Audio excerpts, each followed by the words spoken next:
A Vibe Mundial apresenta Programa Espiritualidade S.A. O poder transformador da espiritualidade na carreira, nos negócios, nas empresas e no dia a dia. Com o cientista da religião, escritor e professor Ricardo Ida.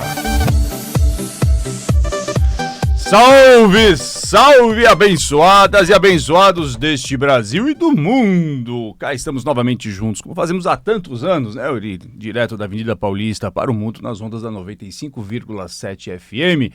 Vibe Mundial, a rádio que toca a sua vida. E você pode acompanhar nosso programa também no canal YouTube da Vibe Mundial FM, nos aplicativos de iOS e Android, vibemundialfm.com e também no site vibemundialfm.com.br. Eu estou também aqui no meu Instagram, ricardoida.oficial, e no meu canal YouTube, Ricardo Ida.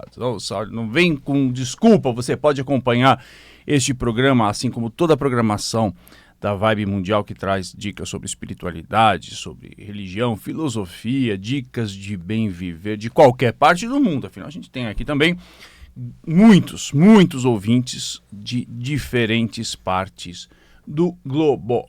Eu, Ricardo Ida, com o apoio do meu querido Euri Benevuto. Euri, como foi o jogo pra você?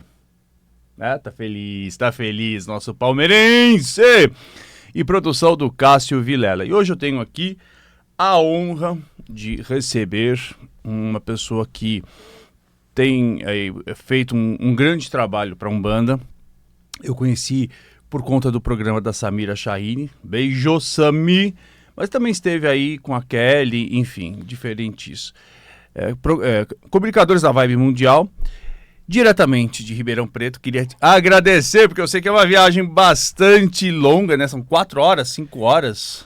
São 4 ou 5 horas a gente chega aqui, mas o prazer de estar aqui é enorme, então a distância não faz muita diferença pra gente. O nosso querido José Baggio, que é professor, advogado, professor de teologia no Templo de Umbanda Caboclo Aroeira e Pai Flecha Dourada.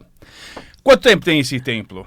Olha, esse templo é engraçado, ele começou com meu tio, eu herdei ele familiarmente, vamos dizer assim, e ele tem em torno de uns 30 anos, porque meu tio começou de uma maneira muito simples, fundo de casa, no fundo da varanda, onde ele encontrava as pessoas, recebia quem precisava, e cada vez mais tinha gente cada vez mais na porta. E a varanda não foi comportando, e o espaço não foi comportando, o lugar não foi comportando, e quando a gente viu teve que crescer. E aí ele foi passando por reformas e por crescimentos que hoje ele é um templo, digamos, de proporções grandes, porque atende bastante, uma quantidade grande de pessoas, mas que tem aí já seus quase 20 e poucos anos, tem muitos anos que nós estamos na lida do atendimento ao público, no atendimento da caridade para aqueles que precisam, né? Porque a gente recebe um público sempre muito vulnerabilizado. Uhum. A gente tem que ter essa condição, essa consciência na religião. A religião recebe um público muito vulnerabilizado, que precisa de afeto, que precisa de carinho. Eu acho que a missão sacerdotal, ou a missão do médium, vamos falar dos médios, porque tem muitos que estão nos ouvindo, né?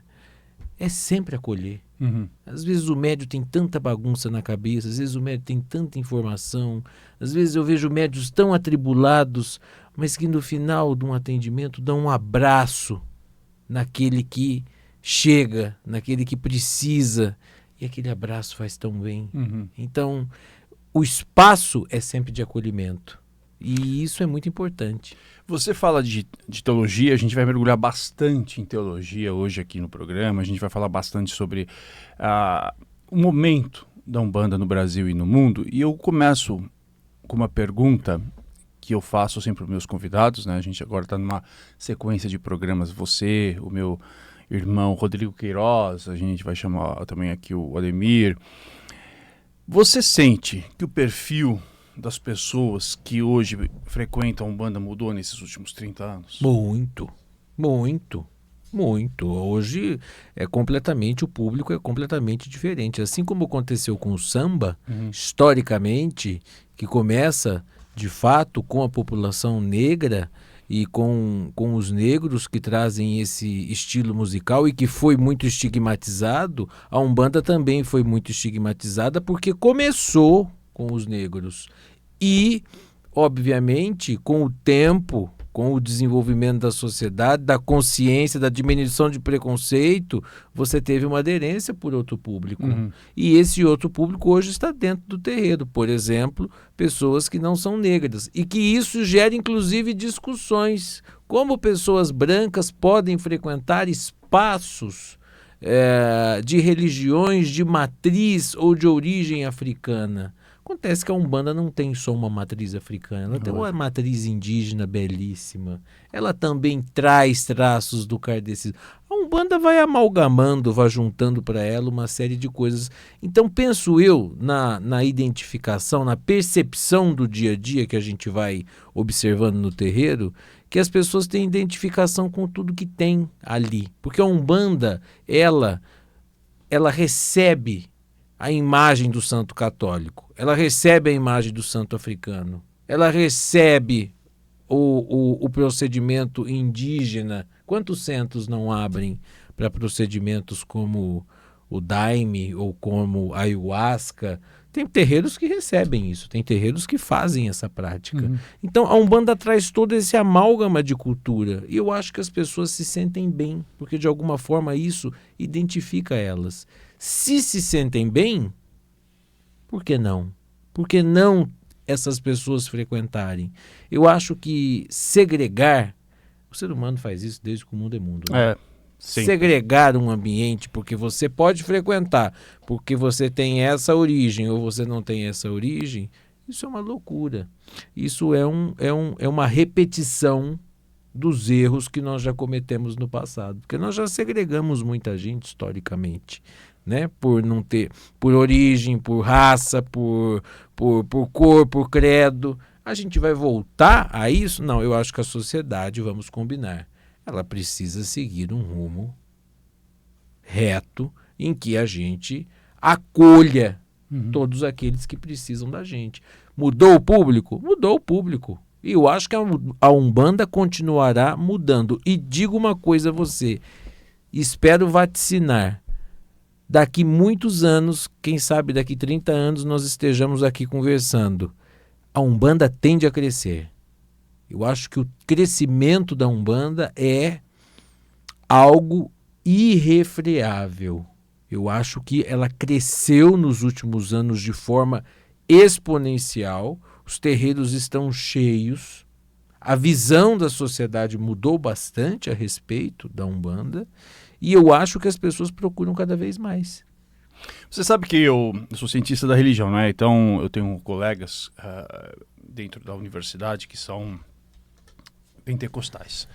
E eles dizem assim, Ricardo, vocês tiveram com a faca e o queijo na mão por praticamente 50 anos. O que ele dizia? Um deles é o Gedeon, que é um dos maiores nomes, um dos maiores pesquisadores de Assembleia de Deus. E ele diz, olha, vocês tinham lá um Fantástico com clipe da Clara Nunes, vocês tinham todas as novelas, vocês tinham seriados. Era muito difícil você ter uma novela da Globo que em algum momento não houvesse um pai de santo. E diferentemente do que acontecia com os evangélicos, não era uma imagem caricata. Não era. Né? Sempre que aparecia um evangélico, por exemplo, em Tieta, que foi reprisado mais recentemente, era aquele pastor meio dando caô, né? Com seu séquito, seu entourage lá, querendo dinheiro. E no caso das religiões de matriz africana, dificilmente isso acontecia. Vez ou outra tinha um programa humorístico, mas ele disse, olha, vocês não souberam aproveitar a oportunidade. Né? A Umbanda sempre esteve presente nos últimos 100 anos no cotidiano de todos os brasileiros, inclusive das classes mais altas, quando a gente fala de economicamente, socialmente. Podiam não dizer, mas iam vez ou outra no terreiro para resolver escondido. Alguma coisa. Por que você acha que isso mudaria a partir de agora? Por que eu acho que isso mudaria a partir de agora? Porque eu acho que antes havia muito muito estigma em cima da religião. Medo, desinformação, nós não tínhamos tecnologia como a internet que leva, porque você está me falando das novelas e tal, eu me lembro que, não sei se você vai se lembrar, a Neuza Borges, que é uma atriz muito famosa, ela fazia uma pombagira. Ela inclusive deu entrevista esses tempos dizendo assim que quando ela fez a pombagira, aquilo mudou a vida dela. Ela recebia caixas de champanhe, então de fato a Umbanda sempre esteve ali representada e ela fez o papel. De fato, você vê ela incorporar, ela encenar, e aquilo é lindo, porque ela encena com a alma e com o corpo. Mas naquela época aquilo ficava por aquilo. Com quem você se consultaria? Com quem você conversaria? O que é aquilo? Aquilo é bom? Isso você traz no teu livro. Aquilo é mal? Né? Porque nós temos sacerdotes, são palavras suas aqui nesse teu livro fantástico. São sacerdotes que vêm do catolicismo e se adaptam à Umbanda e acreditam na figura do diabo, coisa que nós na Umbanda não acreditamos. Então tinha muita desinformação. E com quem nós vamos tirar a dúvida? Com quem nós vamos conversar? Hoje, você está aqui ouvindo na rádio. Hoje, nós estamos falando aqui na rádio. Se a gente pegar a história da Umbanda, quantos terreiros de Umbanda foram fechados? Quantas giras foram fechadas porque a polícia interviu lá no começo? Então não tinha com quem você dividir a tua dúvida. Mas eu acho tão lindo, se ela recebeu tantas caixas de champanhe, é porque as pessoas acharam lindo o que ela fez. Mas as pessoas, ao mesmo tempo, têm um certo receio, um certo medo. E eu acho que hoje a informação, que é o conhecimento, um dom, ele vem retirar toda essa névoa de medo, o que aproxima as pessoas. Eu recebo, sim, você também deve receber no dia a dia, pessoas que têm medo da religião.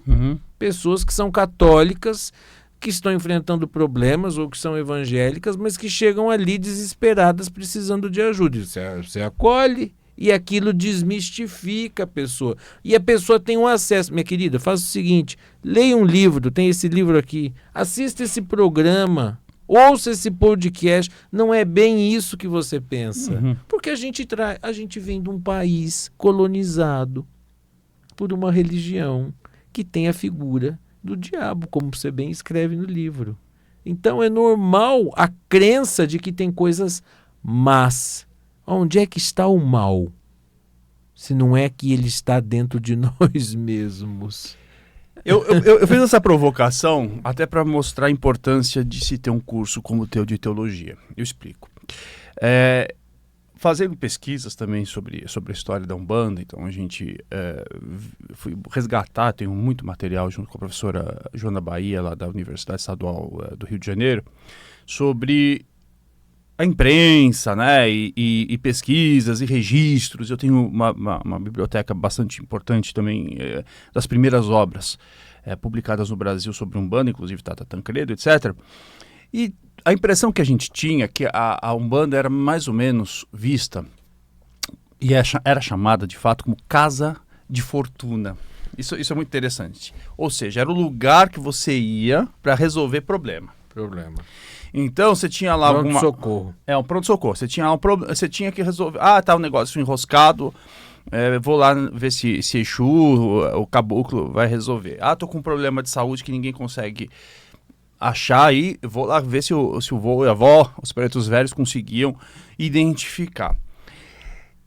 A Umbanda, então, durante muito tempo, ela ficou como sendo um lugar que você ia para apenas resolver problema, mas ela não te dava, embora originalmente ela carrega uma forte influência, uma forte filosofia, inclusive bantu, mas para a maior parte das pessoas ela não dava essa ideia de onde viemos, para onde é que nós vamos. Sim. Quais são os nossos valores éticos, como é que a gente deve se comportar na vida. O candomblé até tem. Você tem lá uma origem no não sei o quê, porque o Oxalá foi criado, depois o Odu entrou, você tem um monte de mitos. Sim. A Umbanda era uma coisa meio cada um carregava, cada terreiro carregava meio que os valores do pai de santo, da mãe de santo fundador e muitas vezes até as orientações espirituais, mas você não tinha uma estrutura teológica, né? E aí eu queria entender isso. A Umbanda sempre produziu pensamento, ética e visão de mundo. Mas durante muito tempo, isso aí foi deslegitimado como teologia. Então, como é que você organizou todo esse conhecimento para criar uma teologia e ensinar a teologia de Umbanda? Olha, primeiro eu começo te respondendo com uma explicação que você dá no começo do teu prefácio aqui. Não é um livro psicografado, mas é um livro inspirado. Eu acho que tem que haver um pouco de inspiração e conexão. Uhum. Segundo que, tua consideração aqui é interessante, a Umbanda se apoiou durante muito tempo nos livros kardecistas e trouxe para ela a doutrina de incorporação, a doutrina de mediunidade do Kardec. Uhum. E a doutrina do Kardec, ela não responde às nossas questões, às nossas aspirações, nem à nossa visão de mundo. Eu acho que um umbandista tem que ter a visão de mundo dele, porque o Kardec começa o Evangelho segundo o Espiritismo dizendo que fora da caridade não há salvação. Mas nós estamos aqui para nos salvar do que ou de quem? A não ser de nós mesmos. Lógico. Então, quer dizer, isso traz uma releitura do catolicismo. Total. Porque nós temos que entender que a religião ela se forma por homens naquele determinado espaço e naquele determinado tempo que ele vive. Então ele põe, o homem que cria a religião, como Kardec, ele põe os valores dele e do espaço que ele vive, do tempo que ele vive, na doutrina dele. Então eu acho que chegou a hora, e nós estamos nesse limiar, nós somos balizadores desse tempo, porque nós estamos num tempo, num espaço retido, para desenvolver, através do pensamento, uma consciência, uma teologia que seja de umbandista. Um bandista tem que pensar com cabeça de um bandista. Eu não penso, por exemplo, que o mundo seja, ou que a Terra seja, um plano de expiação. Eu acho que isso é uma doutrina extremamente ligada ao kardecismo de salvação. Eu penso que a Terra seja um ambiente, um espaço abençoado, a qual nós temos a possibilidade de desenvolver potencialidades dormentes no espírito. O espírito tem potencialidades dormentes, como sementes. Ela está dormente. Quando você joga ela na terra, ela germina e brota. Por que nós não podemos desenvolver? Nós temos que desenvolver. E digo a você uma coisa arriscada de se dizer. Dentre todos os dons do espírito, a fé é o dom que desenvolve mais rapidamente e aceleradamente o espírito humano. Se uma fé for sadia e bem guiada. Saída dos campos do mercantilismo e do interesse. O sacerdote tem que ser sacerdote porque nasceu com missão sacerdotal e ama o que faz. Não é por dinheiro que ele faz, não. Ele tem que gostar daquilo ali. E é pesado o que ele encontra por dia. Nossa, pois é. Você me fez lembrar, né, o tio Gaspa, né, o Luiz, bom, ficou muitos anos aqui na rádio, a gente até brinca que às vezes deve dar uma passeada aqui. E ele dizia isso, ele pontuava o planeta Terra e numa concepção muito próxima à sua. E ele falava, também não gosta dessa história de expiação e prova. Baseado aonde? Ele dizia, aqui de repente pode ser um salão de aeroporto, onde as pessoas se encontram, vivem experiências, desenvolvem e podem ir para outras dimensões. E ele tinha toda uma explicação. Essa semana eu participei lá de uma banca de mestrado do Adair, mandar um beijo aí pro Adair Ribeiro, que inclusive ganhou o título de mestre, e ele fez um estudo sobre o kardecismo, né? Então, uma dissertação brilhante, foram 250 páginas, o que é muito raro, aí pro mestrado, falando sobre como é que o espiritismo se transformou quando chegou no Brasil, e é uma coisa totalmente diferente do que existe ainda na França, embora as pessoas acreditem que ele tenha sumido, ele não sumiu da França.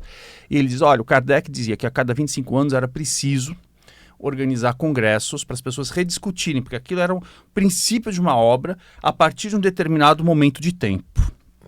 Então vem muita gente descer o sarrafo nele, falar que tinha considerações racistas, mas tinham que entender o momento em que a obra foi lançada Espaço-tempo. em 1860. A teologia, como é que funciona a construção da teologia que você ensina? Ela observa o que hoje as pessoas vivem, os problemas que as pessoas vivem, né, que são muito diferentes, não digo na essência, mas na forma do que os assistentes, os consulentes viviam há 50 anos atrás?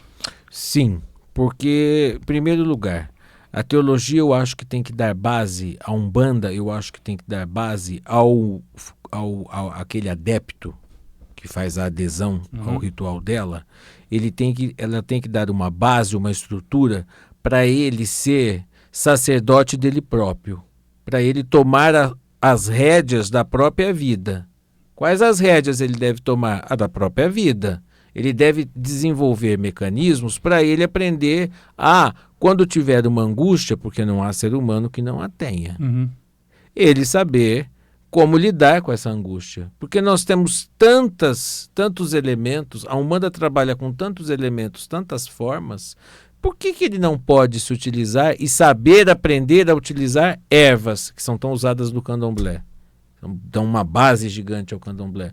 Por que ele não pode saber usar velas, que são importantes e são elementos que estão nas mais diversas religiões? Por que ele não pode saber e utilizar pedras? Por que ele não pode saber evocar um orixá? Sendo que o orixá, uma força planetária, uma força universal, mental, que nós não sabemos onde está, mas que o tempo todo está conectado com nós, por que nós não podemos pensar por meio do pensamento e aquela prece dirigida, direcionada, chega até lá e volta um refluxo de energias a nós? Então, a teologia de Umbanda precisa pensar de outro modo, ela precisa dar meios a esses indivíduos que vão estudar de serem independentes e não dependentes da religião. E aí a gente entra numa crítica feroz à Umbanda, porque tem muitos pais de santo que não querem que esses filhos tenham sua independência ou aprendam seus próprios procedimentos.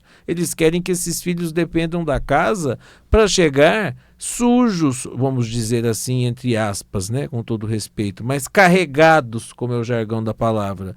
Eu não penso que isso seja certo. Eu acho que o filho de santo, ele tem que chegar bem, porque ele tem que estar bem ao ponto dele poder absorver daquele altar a qual todos nós ficamos em frente, seja ele qual for, ele precisa absorver tudo que de positivo dali refluir.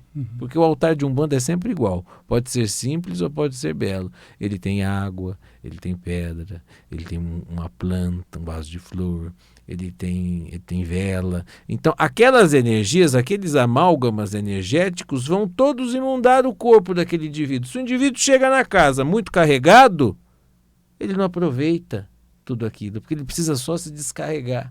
Então você tem que dar meios para esse indivíduo. Então como é que eu faço na minha casa? Qual é a diretriz que eu dou? Quer fazer parte da corrente? Você tem que fazer pelo menos o curso de ritualística, que é gratuito. Você quer fazer parte do desenvolvimento, você quer fazer parte, mas você tem que ter uma noção. Por que você veste o branco?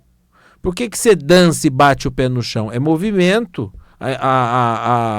A usina hidrelétrica, quando ela abre a comporta, aquilo gira e gera energia. Então, o movimento do corpo é energia desprendida. É por isso que nós batemos o pé, é por isso que nós dançamos, é por isso que o orixá roda. Então, assim, ele tem que ter a noção. As pessoas não têm a mínima noção disso que nós estamos falando aqui. Então, quando você, no curso de ritualística para entrar na casa, fala isso, eles ficam enlouquecidos, porque você traz alguma racionalidade àquilo que fica só no plano das ideias ou da intuição e que a pessoa patina e não tem certeza. Porque a Umbanda é muito nova. Nós estamos falando de uma religião de 100 anos. É muito nova. Se você for pegar as religiões antigas, não preciso nem comparar. Elas já têm toda uma teologia, uma estrutura, uma explicação. Agora, onde estão nossas explicações? Não pode estar dentro da doutrina kardecista. Porque a doutrina kardecista atende aqueles espíritos que procuram a ela. E está certo, porque eles vêm com o magnetismo ligados àquela religião. Os que procuram Umbanda vêm com o magnetismo ligado à Umbanda. Tanto que você encontra muita gente que diz assim para você já deve ter encontrado. Eu vou no espiritismo, mas parece que lá não me encontro. Eu me encontro aqui na Umbanda. Porque teu magnetismo é na Umbanda. Agora, não critica o outro que vai no espírita. Não dá. E não critica o outro que vai no evangélico. Porque ele tem afinidade. Eu vou pedir aí ao professor José Baggio um instantinho, porque a gente vai precisar fazer aqui o nosso intervalo comercial. Fica na linha, fica aqui na 95,7 FM, que a gente volta daqui a 4 minutinhos. Até já. Programa Espiritualidade S.A. com Ricardo Ida. Estamos de volta nas ondas da 95,7 FM Vibe Mundial, rádio que toca a sua vida há mais de 30 anos. Aqui com o professor José Baggio, que é advogado, professor de teologia de Umbanda. No primeiro bloco a gente trouxe muitos elementos de discussão sobre o que é uma teologia dentro da Umbanda, né? O que as pessoas buscam hoje na Umbanda, qual é a evolução no sentido de, não no sentido de melhorar, mas no sentido de se diferenciar, se desenvolver das pessoas que visitavam, praticavam Umbanda há 50 anos atrás e hoje. E eu queria dar sequência nesse nosso papo, falando sobre teologia de Umbanda. Existe o medo aí de intelectualizar demais uma religião que é de corpo, que é de pé no chão, que é de sensorialidade? Não acho que medo. Medo não. Porque eu acho que pode haver um engessamento de determinadas práticas que não devem ser racionalizadas, e sim sentidas. Por exemplo, a incorporação. Não tem ainda e não teve um autor, me desculpem os autores aí, que eu conheço muitos e lidou com muitos, mas não teve ainda um que vá desenvolver um manual de incorporação, porque não dá. Não Concordo dá. com você. O ocidental, ele é fordista, ele faz por esteira de produção, ele acha que tudo vai ser igual. Então você compra um diploma, você é alguma coisa. Isso não existe no desenvolvimento e na religião. Você sente. A incorporação é uma ferramenta da alma que você permite sentir aquilo, em primeiro lugar, sentir aquilo que você mesmo é. Tem médico que fala assim para mim: seu José, mas na hora que toca, eu sinto um negócio. E eu pergunto: mas você gira? Na hora que está tocando pro orixá? Aí a pessoa diz assim: eu não, sou eu. Mas é você mesmo, minha filha, que está girando, é você mesmo que está com o corpo, só que aquele movimento vai desencadear uma série de sensações e vai esvaziar a tua cabeça para começar o teu desenvolvimento. Então, como é que você vai engessar? Vai ter gente que vai querer engessar, pode correr esse risco que você está falando aí. Mas a gente está trabalhando no campo da sensibilidade. E se você gira de um jeito, o outro gira de outro, a Umbanda permite que você exteriorize o teu próprio jeito. E tem coisa mais bonita do que isso? Você ser aquilo que você, de fato, é, sem vergonha, sem tabu. Então deixa aquilo te dominar, deixa aquilo te permitir sentir, porque é você com você mesmo e com o teu mentor, e você vai sentir diferença de mentor para mentor, de orixá para orixá, de movimento para movimento. Mas você tem que se permitir ser aquilo que você é. A Umbanda trabalha muito isso, tira a máscara social do indivíduo, porque nós carregamos, né? Quantas máscaras sociais nós carregamos? Muitas! Para quê? Para agradar o fulano ou para se enquadrar no papel social que a sociedade, a vida inteira, desde que Roma é Roma, quis que a gente tivesse um padrão dessa forma assim, ou assado, isso é certo, isso é normal, a Umbanda rompe com tudo isso. Porque quando você dá vazão ao teu guia, você se liberta de tudo isso. E você não, chega uma hora que você não segura. Você quer trabalhar, você quer falar, você quer rir, do jeito que o guia ri, você sente. Então, tem jeito de engessar isso? Não tem. O verdadeiro sacerdote, ele tem que conduzir o indivíduo a ser ele próprio, sentir da maneira que ele está sentindo e se entregar naquilo que para ele vai ser sagrado. Porque se o guia do sacerdote pode ajudá-lo, muito mais pode o guia do próprio médium. No primeiro bloco você falou muito sobre segregação, né? E agora você trouxe justamente essa questão de vivenciar as identidades próprias e romper as máscaras. Dentro da teologia que você ensina, como é que você lida com os diferentes, hoje, as diferentes questões ligadas, por exemplo, à transexualidade, à orientação sexual? Dentro do candomblé, que eu também acompanho, tem lá o que nós chamamos de mafuá, lá, um cutitó, que as pessoas transexuais, elas têm que se vestir de acordo de tal forma. Como é que você lida com isso dentro da teologia? Essa questão da transexualidade e também das diferentes orientações sexuais. A pessoa é aquilo que ela é, o que ela sente, o que ela é no seu interior. E ela deve estar se sentindo adequada, confortável no ambiente, na vestimenta. Não acho que há necessidade de determinadas extravagâncias, porque nós estamos na era digital e nós vemos pelas redes sociais muitas coisas até que nos desgostam, né? Muito. Muito. Você há de convir comigo. Mas, sem exageros, a pessoa tem todo o direito e não estou falando do exagero no campo da transexualidade. Tem médios que querem fazer verdadeiras aparições, vamos dizer assim. Eu acho que aí tem mais exteriorização do que interiorização. Você sente menos o interior e sente mais o exterior. Precisa se pôr tantas vestimentas, digamos assim. Pois é. Para, de certo, aparecer. Não acho que nada disso é muito preciso. As coisas são muito simples. Mas, na questão da transexualidade, são nossos irmãos do maior respeito e que devem ser acolhidos da maneira que se sentem bem. Quantos chegam para mim e dizem, eu sinto que eu sou filho de algum? E, às vezes, a pessoa é transexual, a pessoa se entende como homem. Ogum é teu pai. Vibra no teu íntimo? Vibra. Você sente amor quando você vê a imagem dele? Pelos teus olhos? Sinto. É teu pai. Quem sou eu para dizer? Então o sacerdote é só um despertador da consciência religiosa.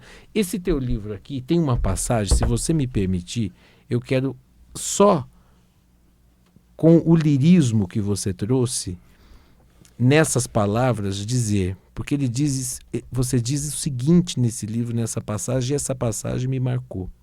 Sempre digo no terreiro, abrindo aspas, sempre digo no terreiro que dirijo, que é nossa obrigação respeitar todas as religiões e crenças que pregam ética e amor. Essa tua frase responde a pergunta que você me fez. Se você tiver amor e receber com amor, você não vai destratar nunca aquela pessoa. Deixa esses tabus sociais para lá. É um indivíduo de qualquer forma. E você continua. Quando se tira do indivíduo aquilo que ele considera sagrado, as consequências podem ser funestas, desastrosas, catastróficas. Ele pode perder a confiança nas forças da vida que sustentam ele. Eu digo sempre o seguinte, de outra maneira, você inverte o dom da fé. A pessoa que passa a crer e que tem a fé como sustentáculo nas dificuldades da vida, ela passa a achar que tudo aquilo é charlatanismo, é dinheiro, é grana, e não é. Então você elucida de maneira lírica, e aí você termina dizendo que a pessoa entra em um processo complicado de autossabotagem e pior, destruição. Essa tua frase me marcou muito, porque é o que eu digo todos os dias. Porque se eu preparo teólogos, esses teólogos vão se preparar para ser um dia sacerdotes. Sim. Eles estão no caminho de se tornar sacerdotes. Eles vão acolher pessoas. Então eles têm que ter muita consciência. Quem quer mexer com religião tem que ter consciência que quando você põe a placa na frente, terreiro tal, igreja tal, você vai mexer com o dom da fé ou com, como você diz aqui, com o que é sagrado àquela pessoa. E se você não tiver uma aptidão inata, porque nós nascemos com aptidões inatas, se você não tiver uma aptidão inata para lidar com aquele indivíduo, você inverte aquela ideia que ele tem e que vai sustentar ele nas dificuldades da vida. Nós estamos num tempo terrível. Nós falamos do quê? Medicações, pessoas depressivas, processos terríveis. A religião, ela tem que ser sustentáculo a esses indivíduos que passam por essa dificuldade. Se você pega um sacerdote que não tem preparo, ele inverte esse dom. E as forças destrutivas vão se aproximar. Forças destrutivas, a gente vai dizer, não tem nada do capeta, porque nós não acreditamos aqui no capeta ou no demônio. Nós acreditamos em espíritos que não alcançaram algum grau de lucidez. Estão na ignorância. Ignorância todos nós somos, eu também sou, você também, porque nós não temos domínio de tudo. Já dizia Sócrates, só sei que nada sei. Nós não sabemos, nós sabemos muito pouco, nós tateamos. E o indivíduo que acha que sabe, está no campo do erro.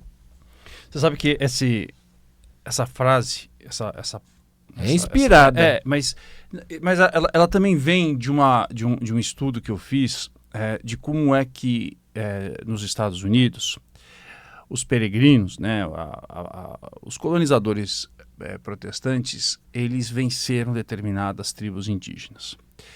E havia uma tribo que era muito forte, militarmente muito sábia, então eles tinham uma técnica, uma estratégia que mesmo não dispondo de armas de fogo, eles eram muito resistentes e venciam todas as lutas contra os colonizadores nos Estados Unidos. E um dos generais percebeu que a única forma de minar e destruir aquele grupo, aquela tribo, seria destruir os búfalos que eram sagrados para eles. Porque a partir do momento que eles vissem aqueles búfalos mortos, eles perderiam completamente a força espiritual que os sustentava. Então, a única coisa que eles precisaram fazer era matar os búfalos. Matando os búfalos, parece que eles se entregaram completamente à vida, inclusive com suicídio coletivo, né? Então, quando digo para as pessoas, olha, cuidado de atacar as religiões de quem quer que seja, a convicção de quem quer que seja, porque você pode não ter, você pode achar que é um mito, fundador de uma religião, não importa. Mas, às vezes, a única coisa que sustenta aquele indivíduo nos momentos mais trágicos é, às vezes, a imagem de Nossa Senhora, é Jesus, é a pombagira. Então, cuidado, porque você pode causar um mal extremo, porque a pessoa depois ela perde todo, não só o desencantamento, a essência e a única estrutura que sustenta ela nos momentos mais difíceis. O alicerce, ela perde o alicerce porque você fez uma crítica ou você falou uma coisa. Então, quer dizer, você precisa estudar para você ter um pouco de noção em relação a isso. Você tem que ter... Esses dias eu tive algumas pessoas no terreiro, tem pessoas que chegam muito desesperadas e querem já dar passe. E você tem a sensibilidade muitas vezes que aquela pessoa ainda precisa de um tempo. Lógico. Mas é lógico. É lógico. Você fala isso, você se identifica. Você deve pegar os mesmos casos que eu estou te narrando aqui. E a pessoa quer dar passe instantaneamente, mas você vê que ela não está preparada. Então, às vezes, muitas pessoas não aceitam e querem abrir do seu próprio terreiro. Eu acho magnífico. E eu disse aí essa pessoa que saiu, eu digo, olha, geralmente sobre nossos altares, na Umbanda, nós temos a figura pelo sincretismo do Mestre Jesus. Se você pegar a doutrina que ele trouxe, que é só amor, acolhimento, não faça ao outro aquilo que não desejais a ti. Se você pegar a doutrina dele, se você pregar o pé da letra, porque ele também andava por aí, segundo o que contam, sem cobrar nada. Porque tem esse aspecto na religião do dinheiro. Se você pegar a doutrina dele, você toca teu terreiro. Não é difícil, não. Acolhe. Mas a maioria não segue. A maioria associa o terreiro ao dinheiro, ao ganho. Eu costumo dizer, eu começo teologia, no meio da teologia repito no fim. Você quer ter terreiro, meu querido? Quero. Vá ter casa própria. Ou faz, se você paga aluguel, no fundo da tua casa. Não vai querer se endividar para abrir um terreiro, pagar aluguel, porque você vai ter que sangrar os filhos de fé para eles pagarem. E aí a religião cai no campo do mercantilismo, como há 2000 anos, mais de 2000 anos, né? Jesus já virou as mesinhas lá no templo porque ficou revoltado com a venda. O que mudou? Mudou nada, continua do mesmo jeito. Então atende no fundo da tua varanda. O meu tio atendia no fundo da varanda. Deixou para mim o espaço? Deixou para minha tia o espaço? Deixou, nós não pagamos aluguel. Então eu não tenho necessidade de fazer cobranças a quem pode auxiliar na casa para comprar vela, quem pode auxiliar para pagar luz. Auxilia, quem não puder, não paga. Agora, se você for fazer disso um negócio, você vai cair em domínios negativos. Porque a fé tem um aspecto positivo, mas ela também tem um aspecto negativo. Mas tem um outro aspecto sobre essa mercantilização que eu acho bastante importante. Nós temos ressaltar. muito assunto, né? Ah, nossa, dava pra gente... segura aqui que eu vou até 10 de março aqui com o José Baggio. Que eu acho importante as pessoas refletirem, que assim, como é que você cobra uma coisa que você não pode garantir resultado? Também, entre outras coisas. Então, não é só, porque às vezes as pessoas vêm, não, isso aqui vem do kardecismo, dá de graça o que graça recebeu. Não é só isso, mas você vai prometer, como é que você promete algo que depende essencialmente da transformação de um indivíduo e da conexão daquele indivíduo com o processo de realinhamento com o fluxo da vida? Ou seja, o caboclo vai lá dar um passe, o preto vai dar um descarrego, pode dar um banho. O banho vai te colocar numa alta frequência, mas não existe nenhum tipo de resolução de problema que não passe pela tua consciência e pela tua ação. Então, um espírito, seja um preto velho, um exu, um caboclo, ele vai ser como professor, como médico, como orientador. Então, ele vai lá, vai te prescrever, ele pode realinhar, te colocar de novo no eixo, mas se você não tiver força suficiente, se você não tiver estrutura que você aprenda numa teologia, você... Passou 2 minutos, passou 2 dias, você já está no desequilíbrio completamente de novo, né? Então, existe, eu acho que um processo terapêutico, um processo de cura que passa essencialmente pelo indivíduo. Mas eu também queria te fazer uma colocação que eu achei bastante interessante, que é a história de gente que fala assim, porque eu quero...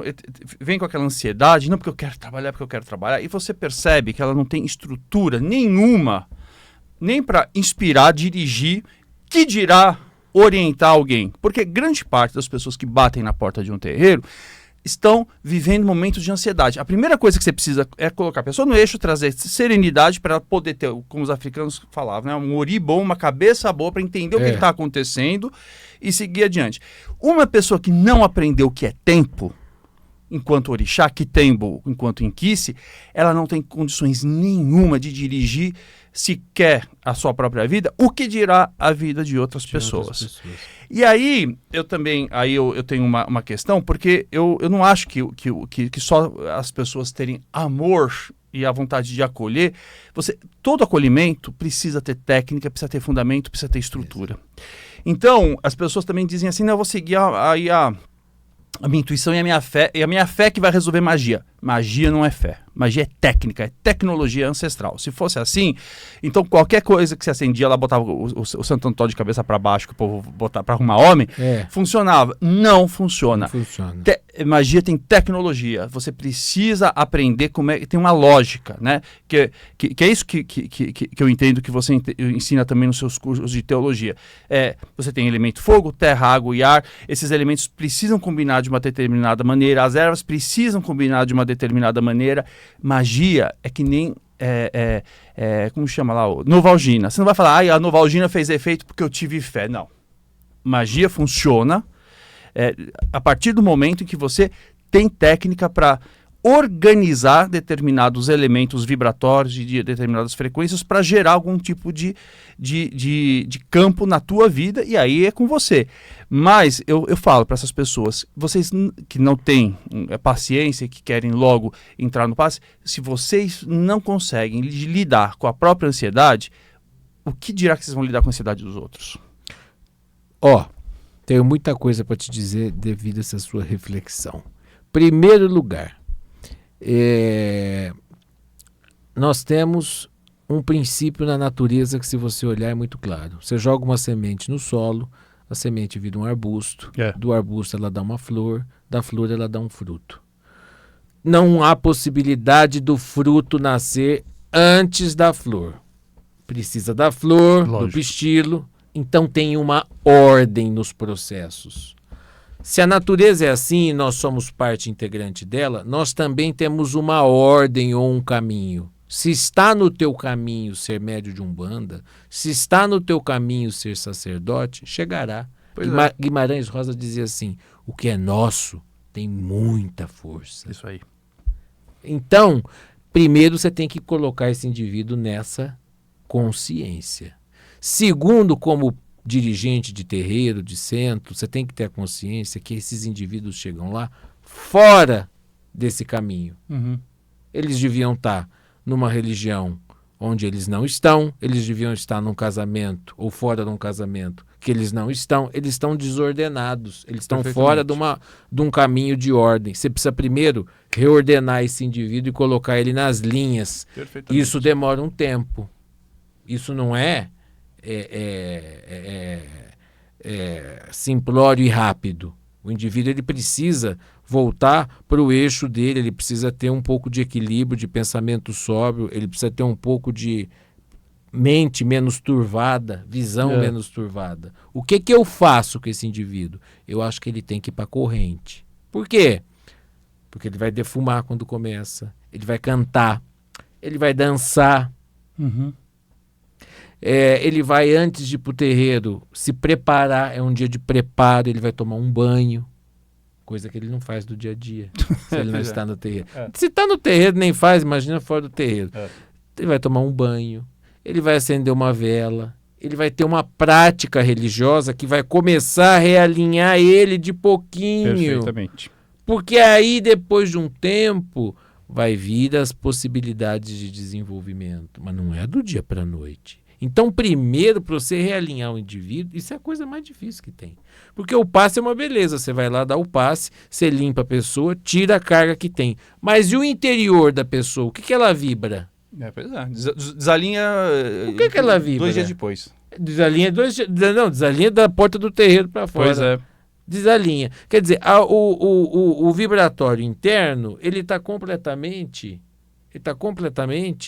desequilibrado, ele desequilibra muito facilmente. Então você tem que trabalhar essa consciência do indivíduo para ele ter novos hábitos, para ele ter nova consciência.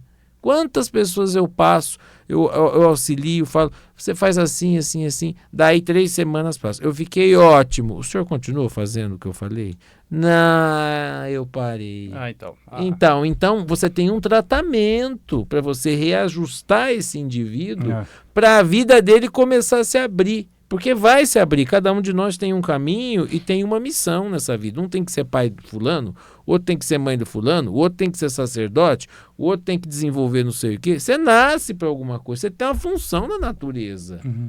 Acho incrível isso. O kardecismo fala isso, inclusive. Você tem fila de espírito querendo encarnar, minha gente. Tem fila de espírito querendo encarnar para poder trabalhar, para poder se desenvolver, para poder desenvolver as potencialidades que estão aqui dormentes. Então, vamos aproveitar o que tem aqui agora. Mas é difícil você realinhar a pessoa. Como eu tento? Ela tem que ir para a corrente.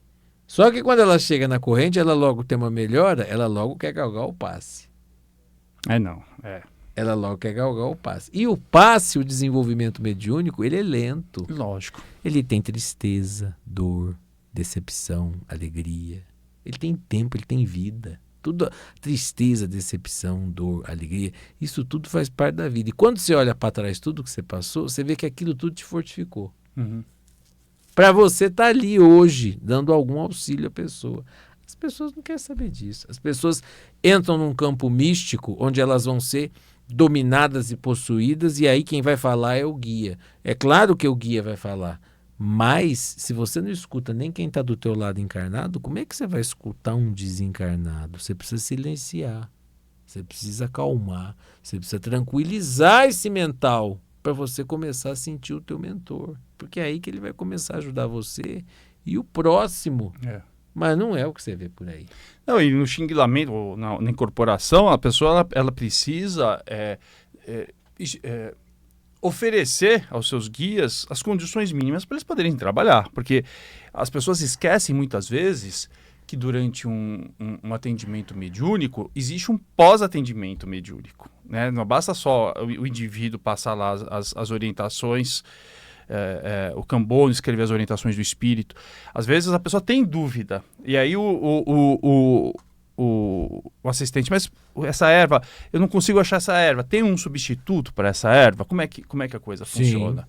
Né? Se o médium não tem esse preparo, a coisa não vai. O que dirá então você ser um dirigente que tem que responder com segurança as dúvidas, as inquietações dos sacerdotes? José Boggio, eu descobri agora que o nosso programa terminou.